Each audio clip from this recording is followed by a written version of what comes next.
In this episode, number 111 of the Goals Based Advice podcast, I chat with goals and values based advisor Devan King.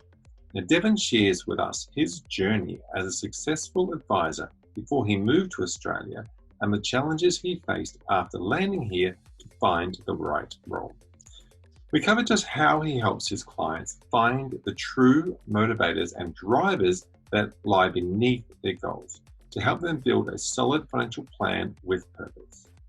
We run through their meeting process, including the great names they have for each meeting and how he positions fees based on the value of his advice. So if you or someone that you know are interested in reviewing your goals-based advice process, then this episode is a must.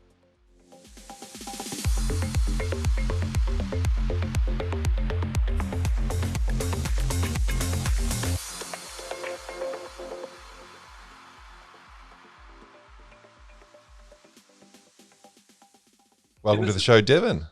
Thank you very much, Fraser. Good to be here. Thank you for coming into our new studio. Yeah, it looks really professional. I'm excited. It looks professional. It's probably not behind the scenes because I just put it together. And I'm not a professional builder. So, Looks like you've done a great job. A little bit of leftover stuff from a conference and all sorts of padding and a really cool mic setup. So tell us about you. Tell us about you at the moment. You and your business and what you do. Thanks. Well, at the moment, I'm a senior financial planner for a company called Sentinel Wealth. We're based literally a few doors down from you, up the road in Pitt Street. And yeah, I haven't been there for very long. It's going on just over 6 months now. But yeah, as we'll probably chat about where I've come from, but feel like I've finally found my place in Australia since moving here a couple of years ago. So yeah, that's really nice to hear. Found your place. So tell us about your journey. As you mentioned, you're from South Africa. You got the accent going. Yeah, hasn't disappeared yet. I've been in Australia for 3.5 years now, and yeah, I was an advisor for many years in South Africa. I actually ended up in the advice industry by accident, like I think a few people do. I've actually heard that quite a few times from other advisors. But yeah, I actually studied mechanical drafting and worked as an industrial designer originally and hated every second of it and was really looking for a sales-oriented people role and yeah, happened to end up as a BDM for an insurance company, calling on advisors and kind of progressed from there. So this was back in South Africa? Yeah, this is 14 years ago or so now. Yeah, yeah. And so the BDM then led you to wanting to become an advisor? Correct. Yeah, I got an opportunity with a really big wealth management or insurance company, a corporate. Think of a sort of BT equivalent back in South Africa. They had a really good training school to train advisors up from scratch. And yeah, that's where I kind of started, did my qualifications and changed everything. And from there, I was only with them for about 18 months. I don't think corporate is quite my style, not really what I enjoyed, but it really gave me a really good foundation to get started. Yeah, it's an interesting pathway, right? Because a lot of people don't have that opportunity where a bigger group or a corporate is actually funding or helping or supporting them with that training process at the beginning. Most of the time, people sort of come through a different path, and they've got to find their own training, I guess. Absolutely, it's quite different in South Africa though compared to Australia, where there's a lot of, there's always in Australia, there's generally a base income, whether you work for a big corporate or a boutique firm. In South Africa, it may have changed a little bit now, but 12 years ago or so, even though you were in a training program, there was still no base income or anything like that. You were fees and commission only from day one. So it was really tough. But yeah, once you've got through that initial 2 years or so, then it was really good. Yeah. So you left them and then started your own practice? Yeah. Working for corporate, you're forced to use only their products, and they provide the direction of where you have to put your clients' money and where they need to insure in that. And I just felt that, I don't know, I got a bright idea one day. I was only 24, so I thought, I can probably do this better than they can. And I literally left without having a financial license or anything. I thought, I'll just wing it. And it happened to work out. So I found another advisor who let me work under their license for 3 months while I waited for my own financial license to be approved. And yeah, started my business, and I ran that for 7 years up until I immigrated when it was sold. Yeah. I love being 24 because you could do anything, right? Exactly. Rules, don't have to worry about them. Just go for it. Yeah, I remember freaking my mom out a lot. She was like, oh, traditional, you need to get a job and just work hard and do everything. And I was like, nah, it'll be fine. We'll see what happens. This is a really interesting space between parents and people getting into financial advice, right? Because I've heard this a lot from all of the universities. People go through the universities and they go, oh yeah, financial advice, I really want to do that. Oh, but my parents want me to do accounting because it's stale. Absolutely.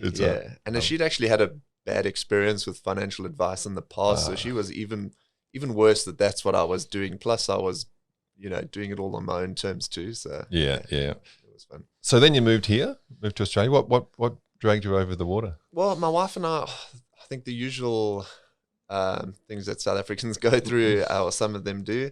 My wife and I married, I think it was 3 years when we left, or 2 years actually.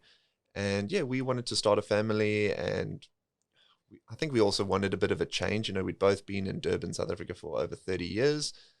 Felt like a bit of adventure, and yeah, just looking for a new opportunity. And that it was obviously a massive decision. I had to give up my business, which I'd worked so hard for, and that was really, really tough. But yeah, it's really worked out, and we've never looked back. We haven't even been back on holiday. So oh, really? No, we absolutely one-way ticket. Australia. Yeah, nice. Yeah. And how long have you been here? It'll be just over 3.5 years now. Yeah, that's a long time not even to go back and just see the family. That's true. Or they come out here. Yeah, my mom's been out every year. My sister's been out. So yeah, we do get to see them. Good. And yeah, just going back there, I've experienced everything for 30 years. There's a lot of other places we want to see. So might be a little bit selfish, but yeah. Yeah, fair enough.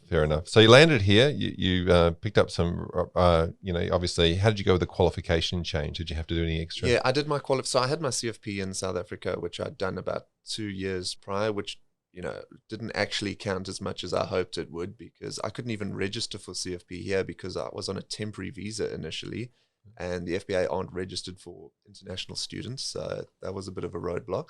But I did my RG146 and everything in South Africa before we came across. So I was able to get a job immediately. And getting a role wasn't difficult. I think I was only here 2 weeks when I found my first role, which was really awesome.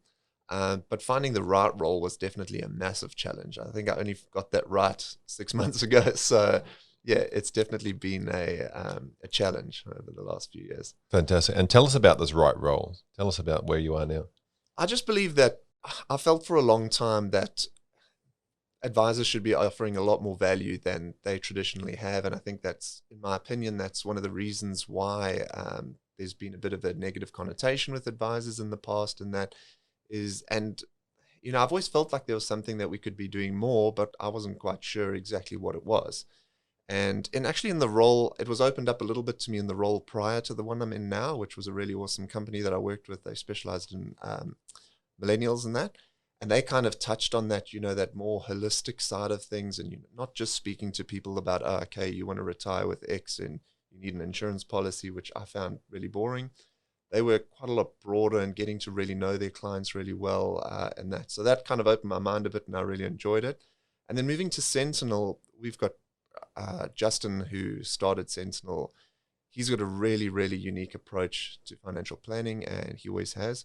And that's really where I really found my niche. And yeah, we do what is known as life planning. So it's essentially the human side of financial planning. And if you think of starting with someone's goals, life planning actually starts long before their goals to actually help them determine what their true goals are, instead of having goals that could potentially be superficial and influenced by outside sources like the media, and people think they need to plan for certain things that aren't really their true motivators in that in life. And Yeah. Understanding, because you're absolutely right. People walk in and they say, I think I need this thing because my parents have it or somebody else has it and maybe I need it too. Absolutely. Versus whether that's truly of value to them. Definitely, yeah. So I always use an investment property as a good example, because you often get people, what are your goals? I want to buy an investment property. But when you dig deeper and find why, it's like, oh, I want the passive income, but why do you want that? Because I want flexibility. And it turns out that, they want this more flexible lifestyle. And investment property is not necessarily the only thing that can provide that for them. So it's about getting deeper into what's really driving that. Yep. Want. Yeah. So life planning, lifestyle planning, life planning. Life planning. Life planning. And that's from the Kinder Institute, is that so? correct? Yeah, Justin has done the training in America through the Kinder Institute. He's a registered life planner. Last time I've heard about, I think he's only one of two in Australia, but I stand to be corrected on that. We probably will be. So, I think Amanda Pond is another person who I know who has done that as well. Right. In sort of more central New South Wales area. Okay. Yeah, excellent. And life planning is essentially just connecting the dots between your financial means and the life that you want to live, essentially. So instead of just planning for things in your life, it's really designing your life and then working out how you can achieve that with your current financial situation at the end of the day. Yeah. I spoke to Louis Bolderbrick, who is with the Kinder Institute, although I think he was in the Netherlands. So there's obviously a fairly global institute. Yeah. People around the world looking at that, and I think there's a lot of questioning techniques that they teach as well. Is that correct? Yeah, very much so. So our process starts with, generally we work, our clients come in and we operate on a project basis. So we'll do a project for them, which is all the upfront work, and then there's the renewal and the ongoing servicing thereafter. And that initial project work really starts with what we call a visioning meeting, where we take people through quite a detailed exercise on determining their money beliefs. And all of us, when you're a child, you're kind of young and innocent, and there's nothing affecting who you are. But as you go through painful experiences and that through life, and those sort of change, and those really affect you. Your money, things that affect you and drive your beliefs around money, really affect your actions now in adulthood, and can affect your financial means and how you plan for things. So we want to understand what those are, what your biases are around that, and use the ones that are potentially helpful and address the ones that are limiting or sabotaging at the end of the day. How do you position this with the client? Like a client just comes in, they might be expecting more of a traditional model. How do you position what you do differently? We position in a way that it's a more holistic service to the client, and explain to them, that most people think that you might have certain goals in that, but unless you actually ensure that the goals are linked to a deep motivator, so that's the second part of that visioning process, is working out what drives you. Is it family? Is it having adventure? Is it living flexibly? What is it that really motivates you, that there's certain things other than money that you have to achieve in your life in order to feel fulfilled and feel happy? And unless your goals are actually linked to those deep motivators, it's very difficult to actually stay accountable to them. Because if your goal that you've set, like, I want to save up $100,000 or whatever it is, if it doesn't really speak to you, then it's likely that if there's a distraction that comes along, you'll fall off track from your plan, because you aren't actually emotionally attached to that goal at the end of the day. So that's how we explain it, is that we want to create the life that you want, and we want your financial plan purely there to facilitate that at the end of the day. And unless we address it in that holistic fashion, it's likely that you might get off course and not be as successful as you want. It's probable that they're likely to get off course, because like you said, there's got to be some level of motivation in every single goal. Otherwise, it won't actually happen, will it? Absolutely, yeah. So how do you go about that? You have the discovery meeting. How long does that go for? The visioning meeting is normally about 2 hours. Yep. So it's quite a long meeting. We go through your money beliefs, your deep motivators, and then the specific goals that are going to be linked to those motivators. We have a meeting after that, probably 2 weeks later. We will actually go through and present a life vision. So based on all the information we gather, we will write up a life vision for the person to say, you're 100 years old, you're looking back on your life, and basically the idea is to get that person really emotionally attached to that vision. And then from there onwards, we look at all their cash flows. We also specialize a lot in scenario planning. So we get a lot of clients. It traditionally started where clients in the finance industry, so guys who working massively long hours but earning a hell of a lot of money, they almost feel like they're tied in, for example. and they know they don't feel fulfilled in their life and their lifestyle, but they're attached to what the money is generating in that.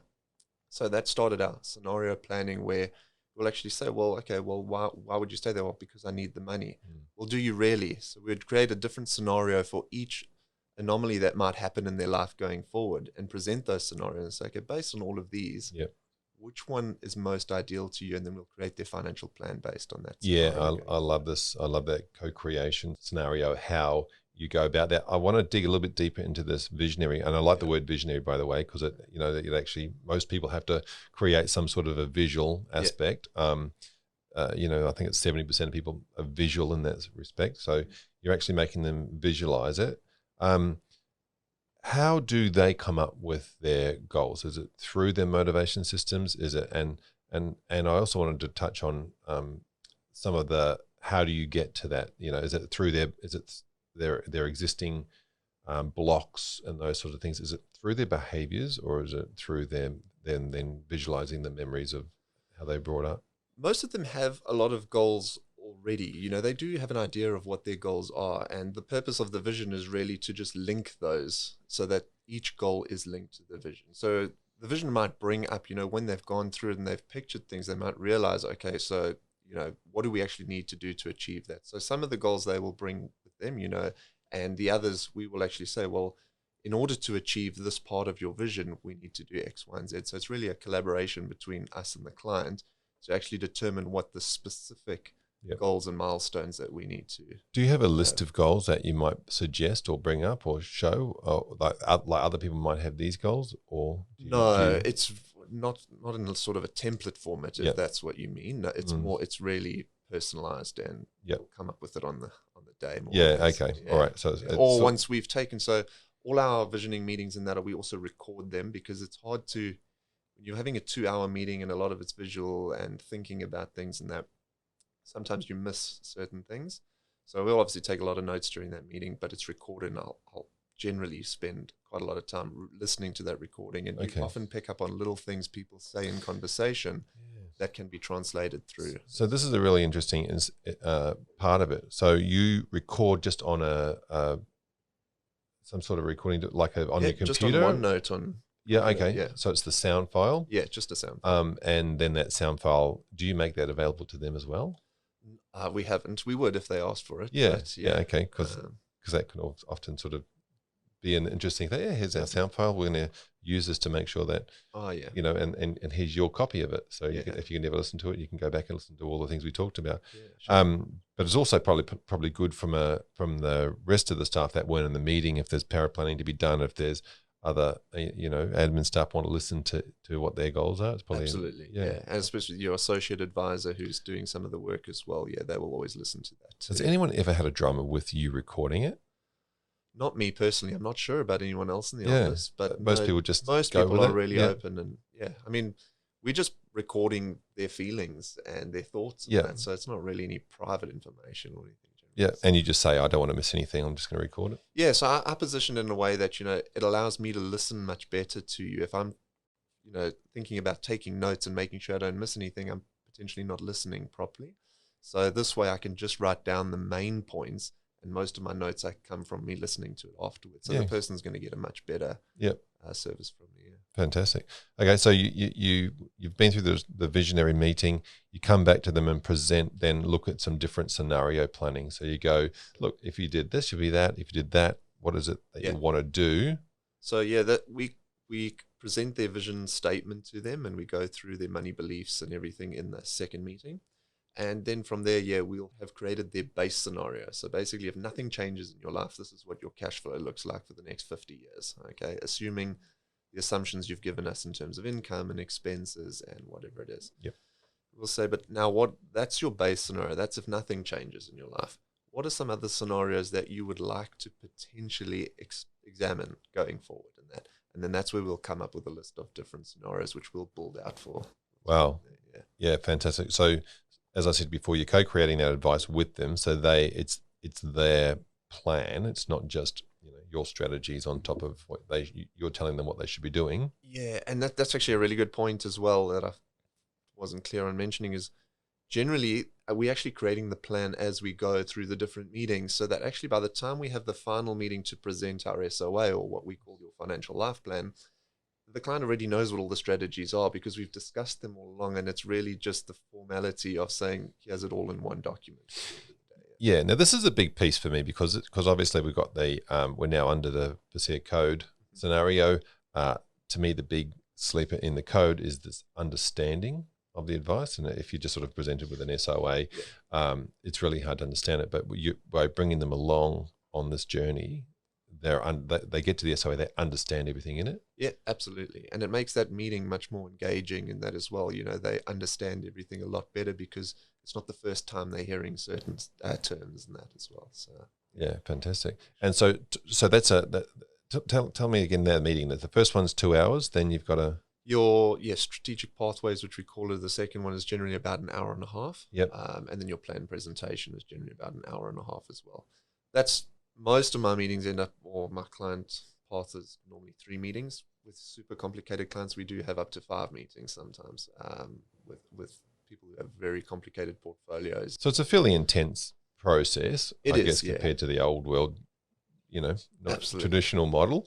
Yeah. Where do you go? Let's go with the fee conversation. Where do you do that? Is that right at the beginning? You sort of present what you do and how many and the So fee? prior to that visioning meeting, obviously the visioning meeting is when somebody's already signed on as a client and they understand what our scope and objectives are for the project, essentially. Prior to that, a lead comes through from wherever it might be. We have what we call a feasibility meeting in the beginning. So that's the conversation we write down all the problems that you feel that you have and you want to solve. We can explain how what we do can potentially marry up and solve those problems for you. And that's when we get the buy-in fees and everything are discussed in that meeting. Yeah. So feasibility is before visionary meeting? Yeah. That's the person's off the street doesn't know who we are. Yeah. They're having that chat with us. Yeah, cool. And so and then you're able to then price what you think would be the appropriate fee, or do you just do a flat fee for everybody, or how do you? No, we have a pricing tool. So we completely fee based. So no commissions. We don't have a flat fee. We have a fee calculator that helps us calculate based on the person's portfolio and profile at the end of the day, and how much work is going to go into the project and the ongoing servicing as well. Yeah, and that tells us, gives us an idea of what we should be charging that person. Cool, very good. Okay, and tell us about the practice. Like, how many advisors have you gotten? We've got 5 advisors at the moment, and we've got about 7 support staff. Wow, that's a pretty good size. Yeah. And how do you find it, like, with having like a group of advisors around versus when you were working sort of in the smaller? I love it. Yeah, I think I am quite autonomous in a way, in that I like to do things on my own at points, but I'm also really social. So when I started my business in South Africa, I worked from home for 3 years, and towards the end, I was going a bit crazy. I was longing for that office sort of environment and just other people to talk to and that. So I love being in the office. Yeah. Sort of like I imagine if you're sitting at home by yourself for 3 years running a business, you can always have some doubts around, am I actually doing the right thing, or Absolutely, am I doing it the same as everybody else? In South Africa, we've got the FPI, like you have the FPA. So they also have all these events. I was at every single one just so I could see some people and stuff. So yeah. Oh, fantastic. So the business and you've been there 6 months and obviously growing. And how do you go and find new clients? Where they come from? We have a really good reputation in the business, and Justin, who started the business, is really well known. So we have quite a strong flow of people contacting us to get involved, as well as existing members or clients that we have. When we bring on a new client, they immediately see that the difference towards your traditional financial planning, and we get a lot of referrals. So at the moment, the new businesses all comes through Justin and his connections, and referrals from our existing clients. We are looking at doing a little bit of marketing, which is something that I'm going to be helping with a little bit. But at the moment, that's fantastic. Do you run any events or anything like that? We have in the past. We haven't for a little while now, but there are a few coming up. So I'm busy planning one at the moment, and we definitely want to do a little bit more of that. Yeah, is it scalable? And with events, can you get people in to do like the discovery meeting? And I don't know, as a group, or is it? It's definitely something that we've thought about, and we're looking at that advice to many option. And yeah, we're in talks with also a few different other people who do coaching and that sort of thing, and looking at ways of doing it, but we haven't quite cracked that yet. Yep. But yeah, I think it's something that's definitely important going forward, being able to have that scalability and speak to and advise at scale. So yeah, fantastic. And so what other things you're sort of working on in sort of for the next sort of 12 months in the practice? What are you trying to focus on? My focus is obviously, being new to the business, is new business. So I'm looking to build up. I felt like when I came to Australia, I went and worked for a really big corporate company, which gave me a really good grounding in knowledge and learning the market and that. But I knew boutique was always where I wanted to be. And like I said, I found my place where I really want to be now. And yeah, so my focus really going forward is really building my book of clients. And I'm quite focused as well on personal branding. So yeah, I'm really trying to work on my personal brand as well as the business's personal brand as well. So my focus is really that going forward. Yeah, I think obviously it's something that's going to be anybody who's coming to see you might actually start looking and Googling and spending some time actually stalking you on your socials or on the website at least, and just and understanding who you are and what you might be about. Yeah, I mean, I have loads of clients in the first meeting that said, "Oh, I looked you up on LinkedIn and blah blah blah." So yeah, and it definitely happens. Yeah. Yeah, I can't even imagine now that people wouldn't do that. It's kind of like the one thing that they would do straight away. Fantastic. So a lot of growth this year, obviously, getting yourself in and growing your book, growing your part of the business, I guess. So all right. So tell me about qualifications. Do you have to go back and do more? What's your scenario? So I have a postgrad in financial planning from South Africa, which allowed me to get my CFP there as well. I've just got my notice from FASIA back now, and I have credits, so I can do my CFP here, and I only have to do the ethics module and write the exams. I've just got to do those 2 modules in order to get my CFP in Australia, which is next on the list. As soon as I have that, I've got confirmation from the FASIA that I'll just need to do the ethics module, and then I'm done. Yeah. Okay, so that was a relief. So not too stressful? No, not too worried. Fantastic. And all right, so tell me about the long-term future. Where do you see yourself going in the long term? I think my long-term plan is to definitely help grow Sentinel Wealth. We have a massive growth drive. We have a very big vision for where we want the business to be. My vision, I'm only been there 6 months, but I have a vision for the businesses. Great. I really want us to be seen as the thought leaders in the financial, the life planning space. The guys who started it and really drove that. And my hope is that other advisors obviously come on board as well and understand how and can see the benefits it can have for their clients too. But for the business, we obviously want to grow a lot. So my goal would be long term to be very involved in that business going forward, helping grow the business and perhaps mentoring other people as well. Yeah, nice. Excellent. Okay, cool. So if you're at a barbecue and you're chatting to a consumer who's thinking about getting financial advice, what tips do you give to them? My first tip to them is that financial planning is very much a personable thing. I think people can get caught up with thinking they need a financial planner who's the cleverest numbers person at the end of the day, which is important. But I feel like if you don't have a good rapport with the person you're dealing with, you're not going to have a very successful relationship. So I would definitely interview a few people and see who you get along well with. Obviously, you need to make sure that their qualifications and their reputation is stellar as well. But you really need to have a good rapport with your advisor and get along with them and actually like them and vice versa in order to be successful in that relationship going forward. Yeah. So during your initial sort of, what was the name of the meeting? The feasibility. I love that name.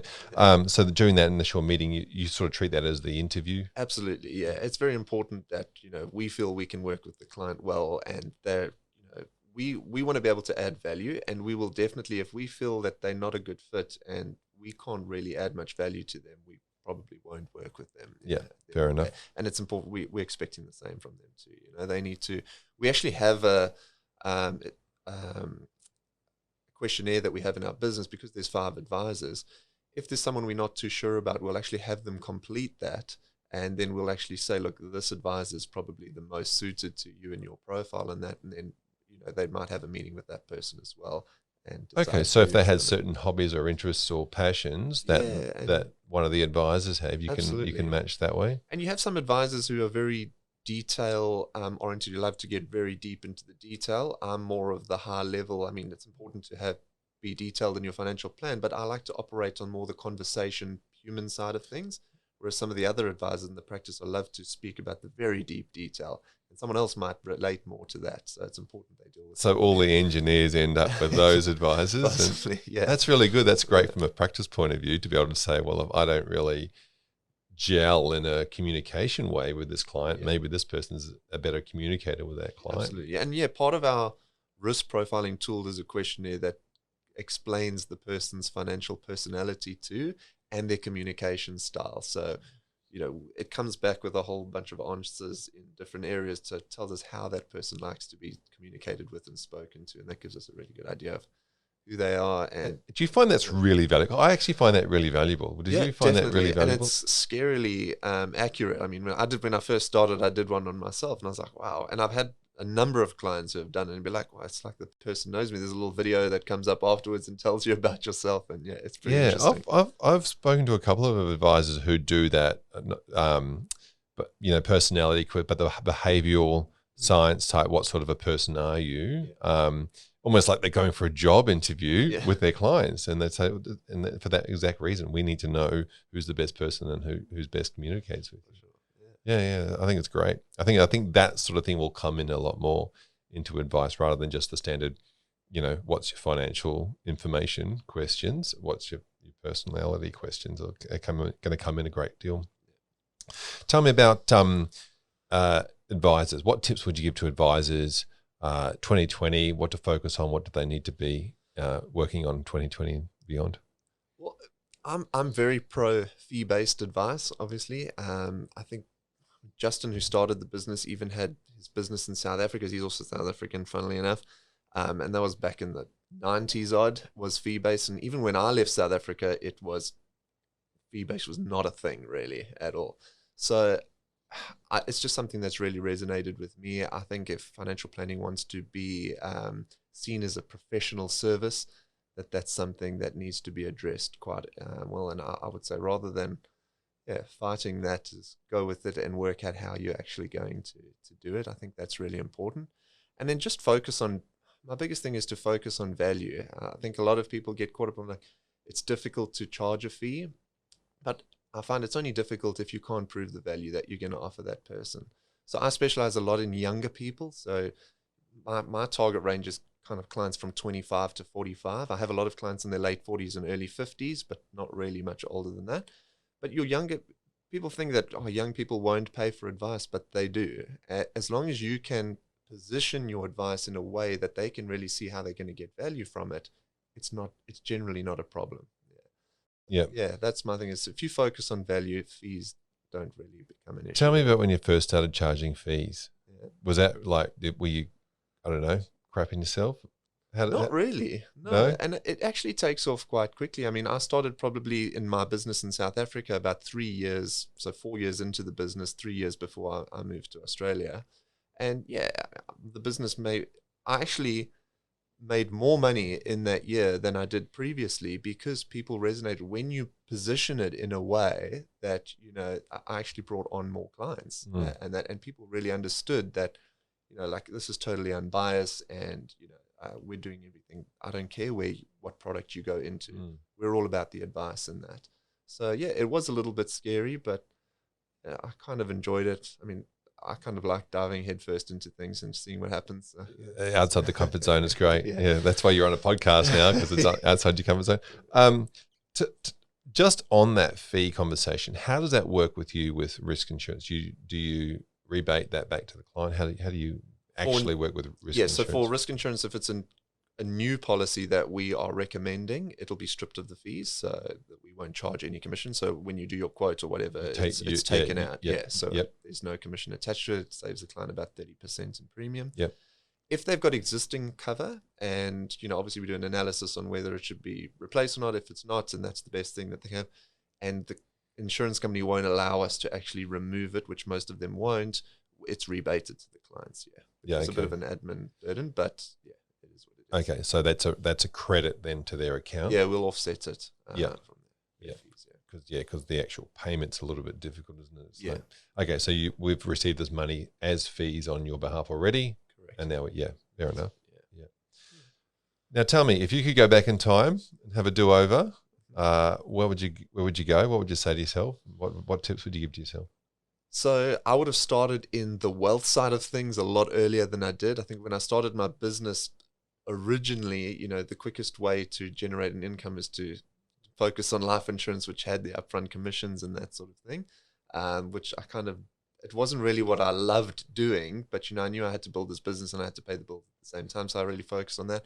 Whereas the wealth management, I really enjoyed a lot more. So I would have focused on wealth much earlier on and built that side of things on a fee basis. And my other biggest thing I do regret a lot is not being bigger in social media a lot earlier. So that's something I focus on a lot now. And I believe if I'd started 5 years ago, it would be a different story in terms of having an audience to speak to. And then I think in this day and age, having an audience and people who see you as a specialist, and that goes a hell of a long way. And there's no easier way to getting to loads of people than through your social media. Yeah, and as you mentioned before, it's a branding thing as well. It's Absolutely. not just about the conversation at the time. It's about the brand that people Absolutely. see. And I think that's what some people don't realize about social media. It's not necessarily marketing, like what clients can I bring in that are going to see your advert and, oh, cool, I'm going to phone that guy. It's more people have seen you and they get to know you, that when down the line they happen to need an advisor or whatever business you're in, and someone refers you to them, they're like, oh yeah, I know that, I've seen that You're somewhere. familiar. I know it's that familiarity. Yeah. And I think that goes a long way with building your reputation, and people see you as a specialist if they've seen your face around a lot. Yeah. Now I want to touch also on the fact that you mentioned moving from, say, the risk foundation into the wealth side. What was preventing you from doing that? It was actually knowledge back in the day. So South Africa is a little bit behind. Like our insurance product or risk products are really advanced. Yeah. But on the wealth management side, there's a lot of advice businesses, and you still have your tied agents working for insurance companies operating on a commission basis, still with investments, which you don't get in Australia anymore. And that was really the norm. Having worked for one of those companies when I started my business, I didn't actually know any different. And I actually got opened up to all of that through, you've got Alan Gray in Australia. Yes. So they were the platform that I used back in South Africa. Yep. And they're obviously an asset-based, no commissions asset management company.